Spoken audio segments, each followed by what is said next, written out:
dare to own your independent voice. We embrace it. Are you willing to accept the challenge?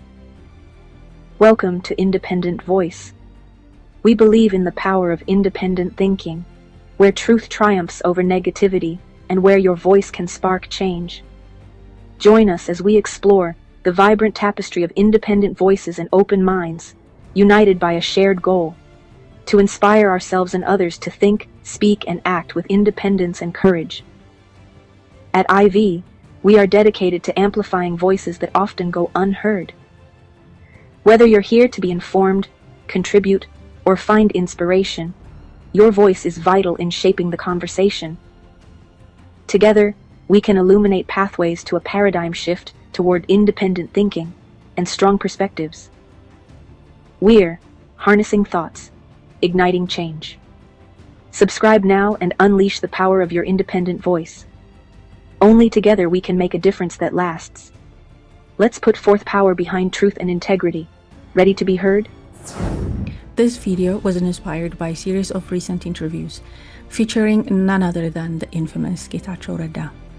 Conversations that prompted deeper questions, not just about the man, but about movements of ponder we find ourselves in as a nation. While this is not a traditional documentary about Getachew Reda, this journey serves as a lens through which we explore a larger truth. The evolving face of Ethiopia's politics, the tension between power and principle, the lasting weight of words in shaping public memory. What began as a wartime voice has become a political presence, and through that arc, we reflect not only on where it all began, but what the current narrative reveals about leadership, accountability, and the power of unity and nationalism, and the stories that defines us all. Today's episode is more than a profile. It's reckoning.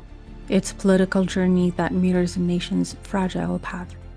This is the story of Getachew Reda, and the scars, contradictions, and courage that have shaped Ethiopia's modern struggle. From battlefield to bureaucracy, the journey of Getachew Reda. Before we begin this journey, let me pause with you, not just as a narrator, but as someone who has lived with the weight of this story like a million others. This is not just about a man named Getachew Reda. This is about what happens when politics turn personal, when history is not just written in ink, but in the blood and breath of people. When war begins, it does not knock. It fractures, dismantles, and invades. It forces everyone to take side, even those who want none of it. And yet, behind every declaration and strike, there's always a choice, an agenda, a vision. In such an endeavor, there are always inevitable consequences. This story challenges many of us. It stands to ask hard questions. Who gets to speak first? Who controls the narrative? How do we recover from a war that didn't just take land, but took trust? So as we begin, I invite you to listen not just to the timeline, but to the tension, not just to the rhetoric, but to the real cost. Because the spark that lit this war did not start in silence.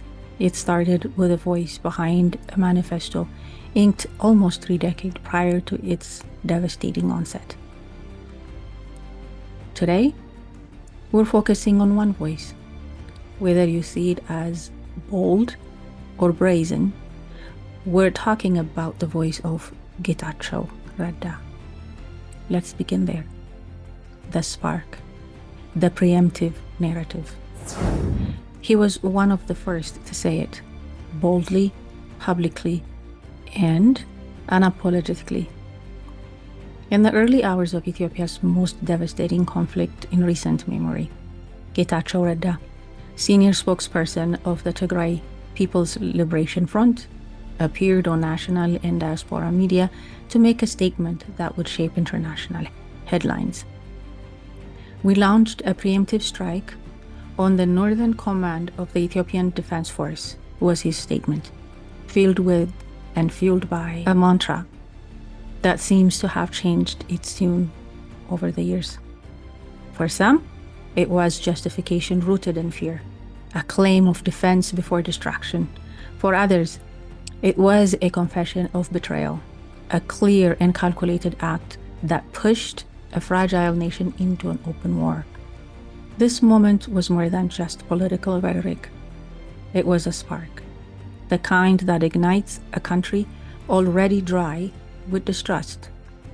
The TPLF, once the dominant power in Ethiopia's federal structure, had been pushed to the periphery. Tensions with the central government under Prime Minister Abiy Ahmed had been escalating for months.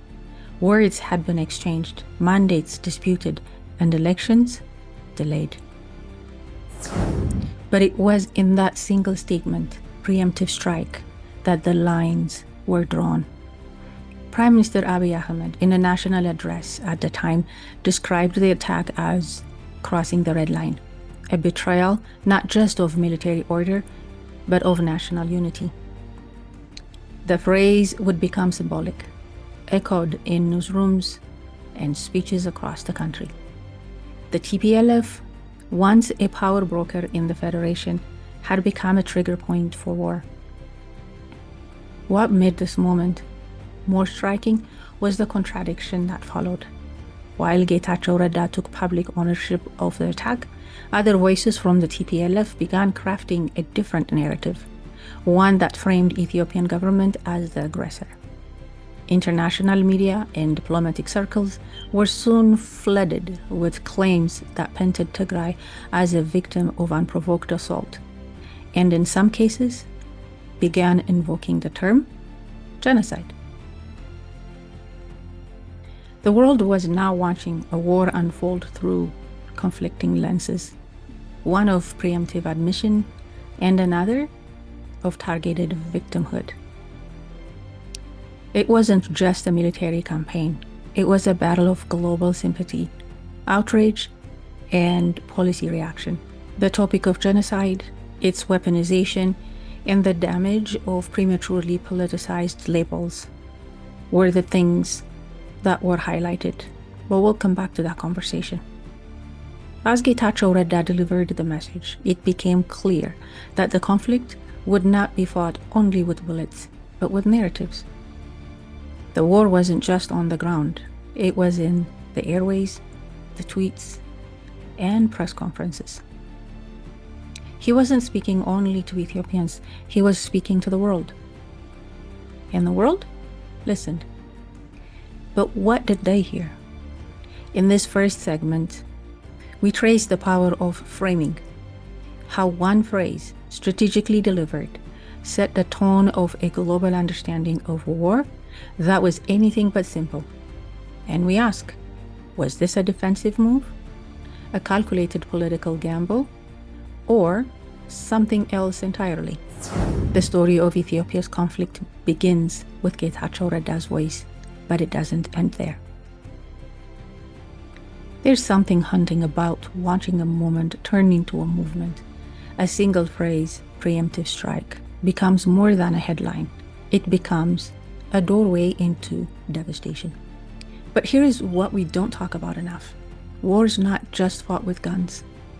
It's fought with language, with intentionally selected words at times, without giving much credence to the ramification of its meaning later on. In this war, Getachew Reda was not just a commander of words. He was a master strategist of messaging. And when you're in the fight for international legitimacy, for survival, or sympathy, your voice becomes your weapon. I remember listening to him speak back when the world was still trying to make sense of who the aggressor really was. He was calm, confident, and even persuasive.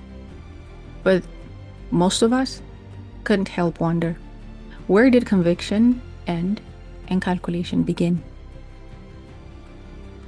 So, as we enter this next interval, I ask you, how do we tell when someone is speaking for a cause and when they are performing for power. And if we hand someone the microphone long enough, do we risk mistaking narrative for truth?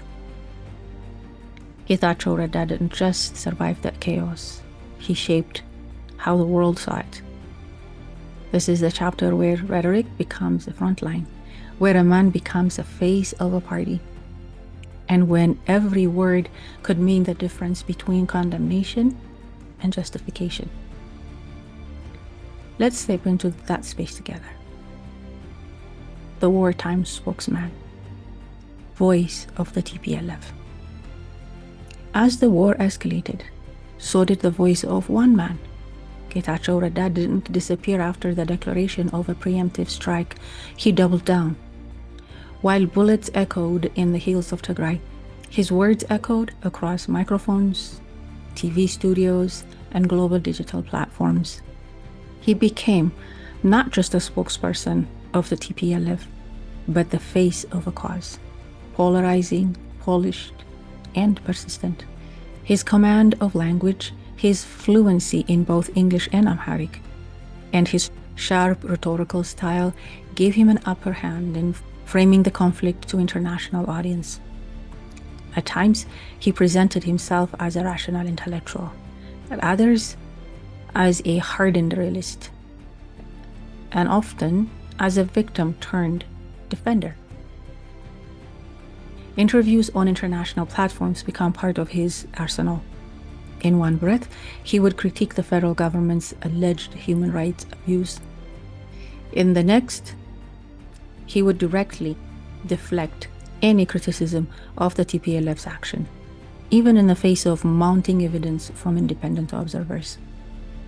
He challenged journalists, dismissed claims of TPLF aggression, and at times reversed earlier admissions. His ability to shift tone from calm to confrontational, from victimhood to defiance, allowed him to connect with various audiences, often leaving them confused about the full picture, but confident in his clarity. But behind the headlines was strategy. Getachew's media engagement was not reactionary, it was calculated. It was messaging warfare, where every phrase had a purpose. At the peak of the conflict, Getachew's rhetoric intensified. In a striking interview, as quoted by the reporter Ethiopia, he declared, "We would go to hell to break up and dismantle Ethiopia." Those were his words, and these statements will remain seared in the memories of over 100 million Ethiopian citizens. The words were unambiguous. They captured the fury, frustration, the ferocity of political movement that once ruled Ethiopia, now positioning itself as its potential undoing. For some, it was a declaration of resistance against what they viewed as authoritarian centralization. For others, it was an open threat to national unity. Either way, it was clear the war was not just about governance, it was about identity, sovereignty, and the survival of the Ethiopian state as it had been known. Meanwhile, the conflict on the ground was taking a devastating toll. Tens of thousands killed, millions displaced, regions destabilized. Yet in the global court of opinion, many first encountered the war through Getachew's lens, a lens carefully adjusted with each interview. It raises a critical question. When a conflict is narrated by a single, dominant voice, what truths are left in the silence? At this juncture, we reflect not just on Getachew Reda's role as a communicator, but also on the power and danger of being the loudest voice during war. When words become weapons, who gets to brandish them best, and to what end? There is a strange dissonance that settles in when you hear one man's voice above the rebel of nation. One can ask, is this clarity or is it control? Because The thing about speaking for people during war is that sometimes your voice becomes louder than theirs. Getachew Reda was no longer just delivering press statements. He was curating a global narrative. And for a while, the world seemed to listen. Some called him articulate, others evasive. But in a country fighting itself, even eloquence can be dangerous. Wars don't stay in the airwaves forever. Eventually, the microphone gets quieter, and what's left is the ground, the bodies, the families, the cities that stopped breathing. What we're going to talk about isn't about triumph, it's about reckoning. Because no matter how polished the messaging is, war has a way of humbling even the most strategic minds. So we now move from narrative to reality, from sound bites to consequences, from the confident declaration of the TPLF to a bitter and grinding retreat. And still, Getachew remained visible, still speaking, still framing. But what happens when the narrative no longer aligns with the facts on the ground? Let's step into that uncomfortable space where the comeback begins not with strategy, but with survival. Is it collapse or comeback? As the war dragged on, the battlefield shifted, not just geographically, but psychologically. The early confidence of the TPLF, bolstered by Getachew Reda's assertive messaging, began to face a harsher reality. The Ethiopian National Defense Force, backed by regional militias and allied forces, regained ground. Key towns were recaptured, supply lines disrupted. The TPLF, once the hunter, now found itself hunted, forced to retreat into the mountainous strongholds of Tigray. And yet, Getachew Reda remained a fixture on the airwaves. Despite mounting military losses, his tone remained defiant. He dismissed reports of setbacks as a tactical maneuver. In interviews, he projected warning that the war was far from over. He reframed the TPLF's withdrawal as a strategic repositioning, not defeat, but recalibration. But outside the rhetoric, a more sobering picture emerged. The humanitarian crisis deepened, international aid was politicized, civilian suffering escalated, and global patience began to wear thin. Behind the scenes, diplomacy intensified. While Ethiopia called for national unity and framed the conflict as a constitutional response to insurrection, the TPLF lobbied for international intervention, sanctions, and pressure. Then came the shift. Whispers of a possible negotiation began circulating. The United States, African Union, and other international actors quietly urged both sides towards dialogue. Here again, Getachew Reda's tone evolved. In subtle ways, the warrior became a negotiator. Phrases like durable peace, mutual respect, and political settlement begin entering his vocabulary. The preconditions, once non-negotiable, were slowly being softened. For observers, it wasn't always clear. Was this the same man who once promised to go to hell to dismantle Ethiopia? Or was this the same strategy, new packaging? What we review next marks the beginning of a transition not just in military posture, but in message, not just in battlefield tactics, but in political ambition. Was it a collapse or a calculated comeback? You might ask. In politics, the two are often the same. If you've followed Ethiopian politics long enough, you know that pivots come quickly and they're rarely clean. One day a rebel, the next day a negotiator. 1 week a defiant spokesman, the next a calm diplomat. That's the story of Getachew Reda. But it's also the story of Ethiopia, a nation where identities shift with survival, where peace and power often share the same stage. As the battlefield quieted and the body count became impossible to ignore, international pressure mounted. And here's where things changed. Not just geographically, but personally. Because when war starts, everyone wants to win.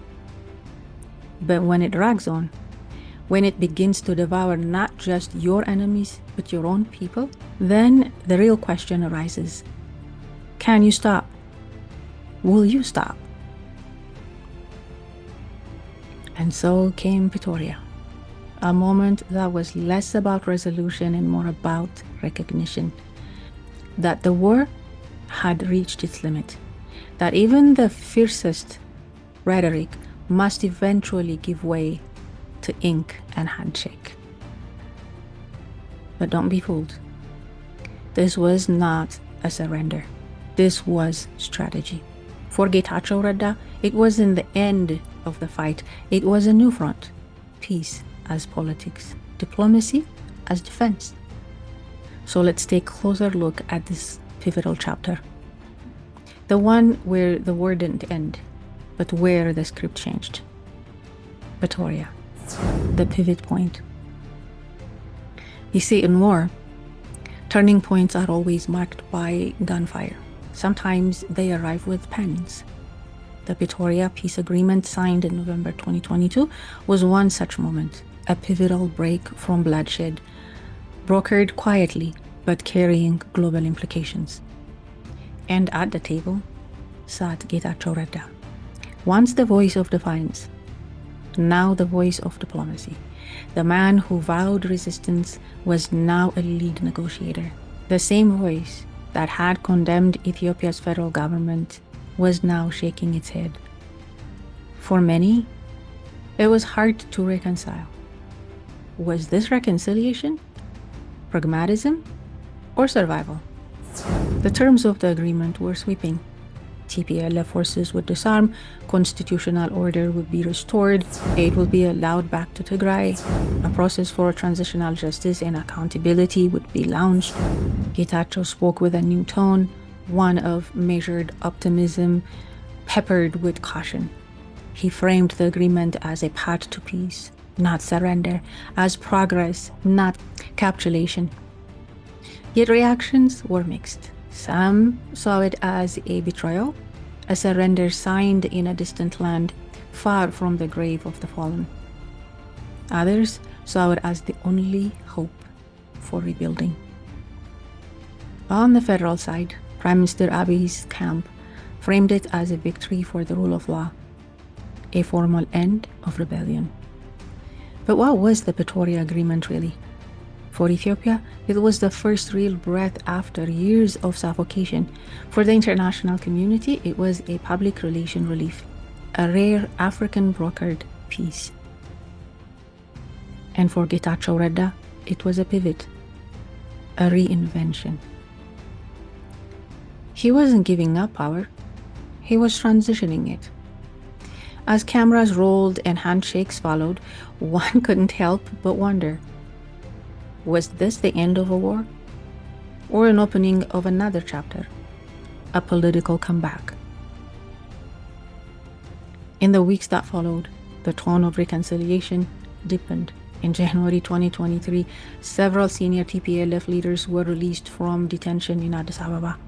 It was a symbolic gesture, a strategic one, a move that said, the war is over, now we govern together. For Getachew Reda, it also meant that the transition was not just personal, it was structural. The next chapter in his journey was about to begin. And this time, it wouldn't be from exile or behind a mic. It would be from within the halls of power. There is a moment in every conflict where the weapons fall silent. Not because peace has won, but because a new strategy has taken its place. Pretoria gave us that moment. But What came next was even more complex. The shift from rebellion to responsibility, from resistance to reconstruction. And Getachew Reda, he didn't just witness it, he became it. Who wouldn't remember reading the announcement? Getachew was appointed interim leader of the Tigray region. For many, it was unthinkable. How do you go from denouncing a system to becoming part of it? From undermining a government to helping run it? But there's the paradox of power. Not just in Ethiopia, but in the world of politics anywhere. Sometimes the same people who shake the foundations are later asked to repair the cracks. Whether it's called healing or cohabitation depends on who you ask. The next chapter asks us to consider a different truth. Does assuming office erase the past? Or does it carry its weight into every meeting, every speech, every promise made under the shadow of war? Let's explore what happens when a revolutionary picks up the pen of an administrator, and whether governing can fully redeem the past. From opposition to administration. Let's talk about the appointment.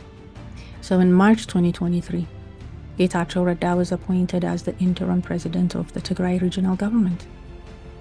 It was a moment heavy with irony and strategic significance. This is the same man who had once been the mouthpiece of armed resistance, who had declared war against the federal government, who had challenged every legitimacy of the state. And now, he was governing, not as a revolutionary, but as a regional administrator, sanctioned by the very constitution he once contested. To some, this was a welcome transition, a signal that peace agreement was not just paper but policy, that political integration was possible even after a civil war. To others, it was unthinkable, a betrayal of wartime sacrifice, or worse, a calculated federal move to co-opt a regional identity still reeling from loss.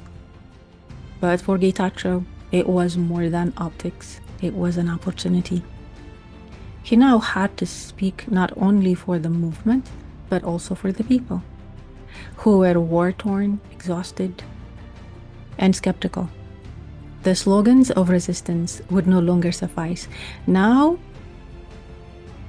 what's needed were roads, schools, food, jobs, security, a roadmap to healing. The list goes on. In his early speeches as interim president, he struck a different tone, yet again. Gone was the fiery rhetoric. In its place, administrative urgency, calls for reconstruction, appeals for unity within Tigray, a careful balancing act with Addis Ababa. But the tension never fully disappeared. The same communities that once hailed him as a defender were now wanting to see if he could deliver as a governor. And the broader Ethiopian public, still uncertain. Was this co-governance? Was it truance? Or was it just a temporary detente before the next storm? Moving forward, we witness a rare political pivot from armed opposition to official appointment. But as Getachew Reda walked into the offices of the government, a question followed closely behind. Did the man change with the role? Or did the role simply offer a new stage for the same conviction? From microphones to mandates, Getachew Reda's transformation seemed complete, but politics is rarely about what's said. It's about what's remembered, and Ethiopia remembers. When a man goes from declaring the breakup of a nation to manage one of its most fractured regions, the contradictions don't disappear. They become the undercurrent of every decision and every discussion. How often do we think about the people who once looked to Getachew as a defender. Now they looked to him for water, school, safety. But do they trust him to deliver? And did they still believe in the system he once rejected? In this next chapter, we begin to trace a deeper thread, one that doesn't just ask what Gitachew said, but how those words evolved, how his tone shifted, how defiance softened into diplomacy. But evolution is not always growth. Sometimes it's survival, sometimes it's a strategy, and sometimes it's both. So let's lean in here, into the contradictions, the reversals, and the moments of surprising clarity. Because in Ethiopia's political landscape, words are rarely discarded. They just echo in different rooms. So, let's look at contradictions and clarity. The man in his words. Politics is a realm of paradox. It demands convictions and compromise, loyalty and flexibility, memory and reinvention. And few have embodied these tensions more publicly in Ethiopia's recent history than Getachew Reda. From his days as the unfiltered voice of war, to his cautious tone during the peace process, and now as a regional leader, his rhetoric has revolved, or perhaps rotated, depending on the audience, the moment, and the mission. At times, Gitachew spoke of Ethiopia as a failing experiment. We would go to hell to break up and dismantle Ethiopia, he once said, remember? But then, as interim leader, he committed to working within Ethiopia's federal structure, to restoring services, rebuilding institutions, and engaging with Addis Ababa in ways that implied a degree of trust. In earlier interviews, he cast the federal government as illegitimate. However, later on, he met with federal ministers, attended official briefings, and praised efforts to restore peace and law. So what changed?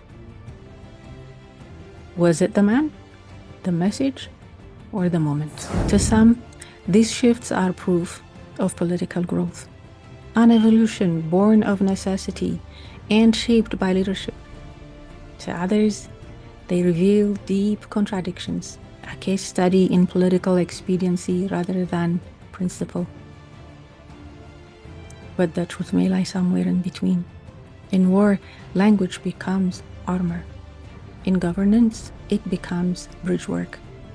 And Getachew Reda, once fluent in confrontation, was now tasked with building consensus. This chapter challenges us to examine his words not just in isolation, but in sequences, to see how a narrative arc is formed not by a single quote, but by the distance between many of them. Because the journey from "we will dismantle the state" to "we will help it function" is not a small one. It's a leap across a chasm. And not all of it can be explained by peace agreement or political settlement. Sometimes it's the survival of relevance. Sometimes it's adjustment of ideology. And sometimes it's just unspoken truth of power. To remain in the game, one must be willing to change the rules. By now, you might be wondering, is this a story about Getachew Reda or something bigger? Answer is both. His contradictions are not unique. They are in many ways Ethiopia's contradictions, a nation torn between unity and division, between past wounds and present necessities. What makes this more than a biography is that it mirrors the fragility of the system itself, a federation built on identity, held together by urgency. In such a system, survival often trumps principle. I say this not as a critic outside of the fire, but as someone who has watched our country bend, sometimes almost break, under the weight of its own complexity. This next chapter widens the lens, because Getachew's rise and reinvention say as much about Ethiopia as they do about him. And if we don't face the structure that enables this kind of political choreography, then the actors may change, but the play will never.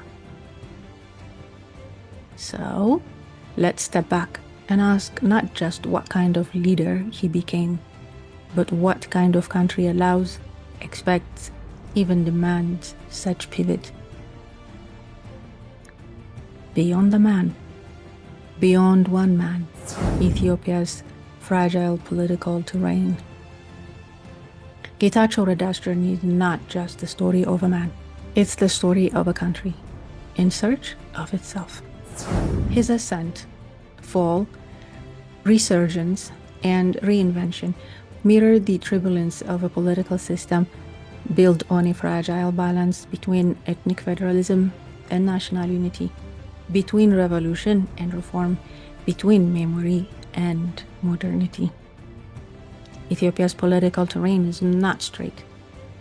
It's a winding path carved by emperors, insurgents, constitutional experiments, and shifting alliances. For every figure like Getachew who rises, there are also thousands of voices watching, wounded, or waiting to be heard. The contradictions that defined his path are not unique to him. They are baked into the very design of Ethiopia's state, a federation divided by identity, united by necessity, and hunted by history. In such a system, politicians are rarely judged by consistency. They are judged by survival. One day's insurgent is another day's administrator. One decade's ruling party becomes the next outlaw, and perhaps tomorrow's reformer. But here is the question Ethiopia must ask itself. Can a nation survive if its leadership is always shape-shifting, but never soul-searching? What does it mean when political evolution is expected, but accountability is elusive? What is the cost of pragmatism when principles are left behind? And how do we ordinary citizens, who bear the cost of every pivot, purge, and promise, find trust in leaders whose legacies are written in defiance and accommodations? This chapter is a mirror, not just to Getachew Reda's contradictions, but also to Ethiopia and its nations. The cleverness of its elite doesn't measure a nation's political maturity. It's measured by its ability to confront complexity without collapsing under it.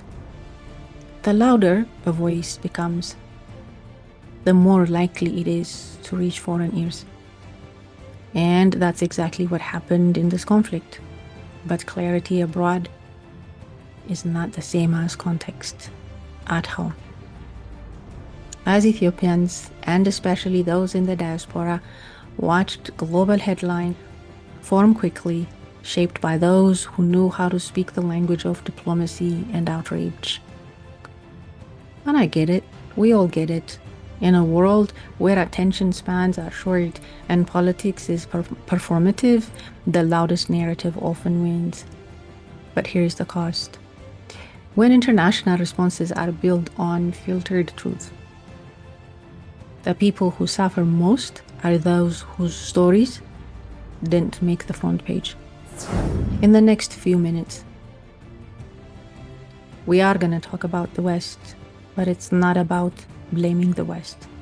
It's about accountability on all sides. Because when pain is politicized, when aid is withheld based on half-truths, and when alliances are made based on who framed the story better, we all lose. Let's talk about what the world saw and what it missed. International perception versus local complexity. Throughout the conflict, much of the world watched Ethiopia through a narrow lens, filtered through sound bites, headlines, and highly curated narratives. And more often than not, that lens was shaped by voices like Getachew Reda's. To international observers, he appeared articulate, confident, and composed. The type of spokesperson who could frame complex conflicts into compelling arguments. And so many took his word, not just as one voice among many, but as the definitive narrative. In Western capitals, policymakers responded quickly.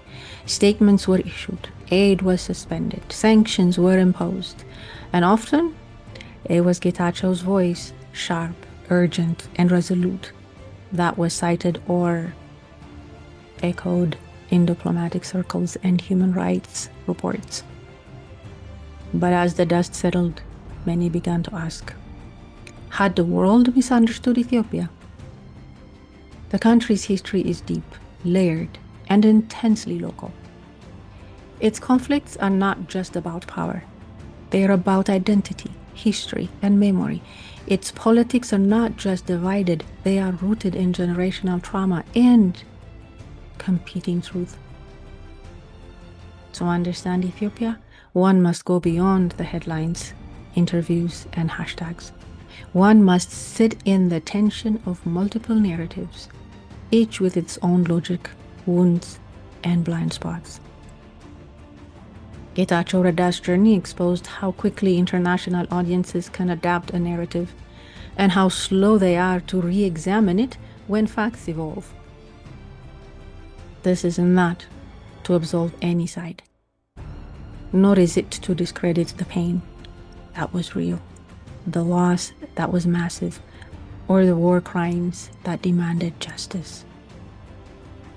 But it is a reminder to policymakers, to media, to advocates. Hear me when I say this. Be cautious of single-story conflicts. Be humble when entering histories not of your own. And be wary of echo chambers that reward clarity at the cost of complexity.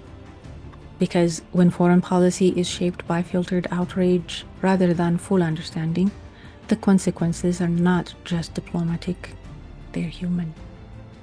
Every journey has a turning point, but some turning points are quieter than others. Less dramatic, more reflective. And in Getachew Reda's case, the final pivot came not with declarations, but with a whisper of remorse. In his most recent interviews, there's a shift, a pause, a reckoning. He doesn't disown the past, but he acknowledges it. And in Ethiopian politics, that alone is rare. Is it enough? Is public repentance, softly spoken, a sign of real change, or just a final act in a long performance? This next chapter doesn't offer a clear answer either, but it offers something else. An invitation to reflect, to ask what it means to be accountable, not just in office, but in history. And I think, and I believe wholeheartedly, reflection is warranted. So let's listen. Not just to what's said, but to what's finally being felt. The final pivot. In the echoes of war, when the microphones grow quieter and the slogans fade, what remains is reflection. In his most recent interviews, now as interim leader of Tigray, Getachew Reda's tone reveals something rare in Ethiopian politics: the beginning of public introspection. Speaking in Amharic, he acknowledged his role in the tragedy that unfolded. At least I have repented for my part in it, is what he said. Simple words, but in a region where accountability is often buried under layers of justification, They cut deep. Gone is the firebrand who declared he would go to hell to dismantle Ethiopia. In his place stands a figure warning against further sacrifices, especially from Tigray's youth.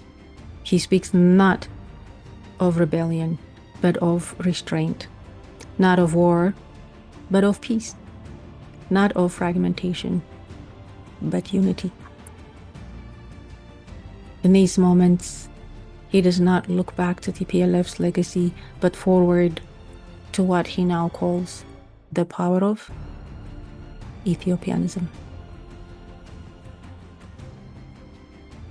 Let me just say that again. In these past moments of his yet pivoted, evolved tone, voice, he does not look back to TPLF's legacy, but forward to what he now calls the power of Ethiopianism. Let that sink in for a little bit. The notion that there is more strength in unity than in division. That is what it means, the power of Ethiopianism. That nationalism, if rooted in justice, can be a force of reconciliation, not just domination. And just as his voice once stirred the winds of war, now it is calling for calm, for shared identity over ethnic silos, for a future that outlives the scars of the past. It's hard to know whether these shifts are personal, revolutions, political recalculations, or both. But they matter. They matter because they signal that transformation is possible, not just of individual, but of ideals. Even in a country as polarized and pained as Ethiopia. And as TPLF is formally struck from the register of political parties, the message is unmistakable. Parties may rise and fall. Narratives may burn hot and fade. But the thread of Ethiopian unity, fragile and often tested, has endured. Getachew Reda's journey reflects more than a political pivot. It reveals the resilience of a nation still searching for itself, and the possibility that even in contradiction, there can be clarity. We've come a long way. From war rooms to peace tables, from microphones to ministries, from declaration to doubt. But this story doesn't wrap up neatly, because Ethiopia isn't a neatly wrapped country. It's raw, it's real, and it is still recovering. And perhaps that's the most honest part of this whole journey, the fact that it remains unfinished. The lesson here isn't that people like Getachew Reda change everything. The lesson is that they reflect everything. They show us where we are, how far we've come, and how fragile our footing still is. So, as we move into this final chapter, I ask you not to take sides, but to take stock of what this journey teaches us, of what we as a nation, as a diaspora, as a generation must carry forward. Let's end not in judgment, but in understanding, not in forgetting, but in forging a future we can finally believe in. So what is the lesson from this journey? The voice of one person, from where it started to where we're at. Where could it possibly go? Gitachew Reda's story is not tidy. It's not linear. And it is not complete. But that's exactly what makes it so valuable. It's not because it's his journey. Because in a country like Ethiopia, ancient, diverse, proud, and wounded. The stories that matter most are rarely clean. They're layered, flawed, and still being written. We began this whole journey with a man who justified war in the name of survival. We followed him as he became the face of defiance, the voice of wounded region, and eventually the reluctant architect of peace. We watched him accept power within the very system he once tried to dismantle. Most recently, we listened as he repented, softly, yet publicly, for his role in a war that fractured families and futures. This journey is more than personal. It's political, it's cultural, and, most of all, it's Ethiopian. Because Ethiopia, too, is a nation of contradictions, a place where resistance and reconciliation often sit side by side, where identities are many, but the thread of unity refuses to be broken. The lesson here is not that Getachew Reda has changed.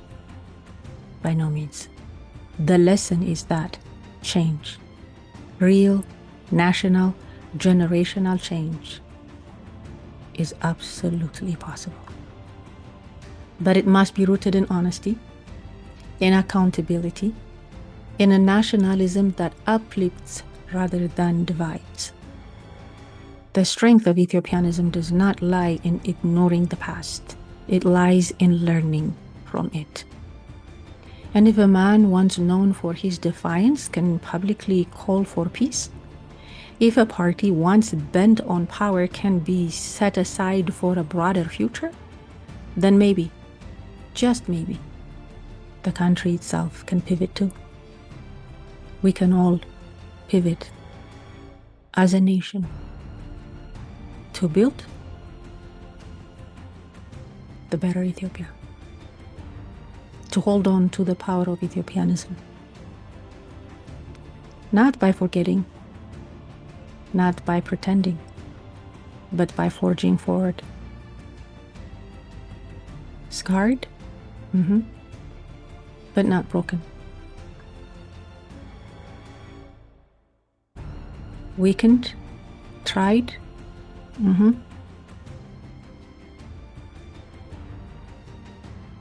But not lost. This has been the journey of a voice, a region, a nation. And while the chapters ahead remain unwritten, one truth echoes louder than any slogan, any interview, or any war cry. Ethiopia endures. A message to the diaspora. As the dust of war begins to settle and the noise of political slogans began to fade, a more profound reckoning must begin. Not just within Ethiopia, but around it. Yet, we must be honest. The scaffolding of conflict continues in Ethiopia to this day, and that is known. While the Northern War may be over in declaration, its ripple effects, displacements, distrust, and regional unrest still echoes across the country. This reflection does not suggest that peace is fully realized. It acknowledges that even amid ongoing struggles, we must pause to learn, to listen, and to take responsibility for the stories we tell and the silences we allow. The international community played a role, not always in aid, but lacking understanding. Too often, foreign actors and institutions, and even the media, chose politics over principle. They embraced defiance as authenticity, mistook volume for truth, and saw the willingness to die as moral authority, never asking who might be killed in the process. They adapted the language of urgency without learning the language of context. They intervened in the dialogue without understanding the dynamics. In doing so, many added salt to already bleeding wounds. Ethiopia's pain was politicized, its complexity flattened, and its sovereignty questioned, dissected, and dismissed by voices that had never walked its land, spoken a single language, or felt its generational scars. To those actors, let this be a lesson. If policy is shaped by performance, it will always miss the people. And if alliances are drawn from headlines, they will never lead to healing. The Ethiopian diaspora. Your voices matters to those scattered across the continent, but tethered to their homeland through memories, media, and emotions, as well as family ties. Your advocacy matters, but your discernment matters more. There are many Getachew Redas amongst us, not in name or title, but in posture. People who claim the moral high ground without reflection, who speak for people without listening to them, and who build digital echo chambers, mistaking activism for aggression. To take up the sword in word, in image, in accusation is easy. But remember, history watches and history records. If Getachew Reda's journey has taught us anything, it's this: to err is human. It is possible to transform, but to refuse to learn, that's the real failure. So, to the diaspora, let's not romanticize rebellion or weaponize grief. Let's build, listen, and lead with integrity, not with inherited wounds. Let us not become the next cautionary tale. Let us become the stewards of a better one. Because if there is one truth that echoes from every scar in Ethiopia's past, it's this: division wounds, reflection heals, and unity, though hard won, endures.